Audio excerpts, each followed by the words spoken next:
Hello Ananya. Hi sir. আমরা এখানে আমাদের একটা স্টুডেন্ট শিট নিয়েছি এবং আমাদের যে কোর্সে student ADCA MCA ADCA student আছে, তো কোন কোর্সে কতগুলো স্টুডেন্ট আমরা দেখব। তো আমরা সূত্রের মাধ্যমে কিভাবে দেখবো সেটা একটা সূত্র দিতে হবে, equal COUNT count if then flush bracket open, তারপর কোর্সের যে ঘরটা আছে সেটা আমরা গোটাটা সিলেক্ট করব।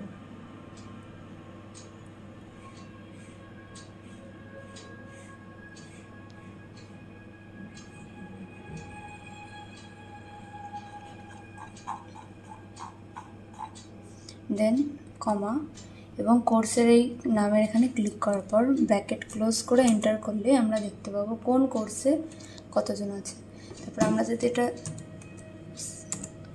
আলাদা করি তাহলে ডিসিএ তে 22 জন আছে, তাই তো? যদি আমরা এমসিএ কোর্স করি তাহলে এমসিএ কোর্সে 10 জন আছে, তাই তো? এইভাবে আমরা জাস্ট কাউন্ট করতে পারবো সহজেই। ওকে।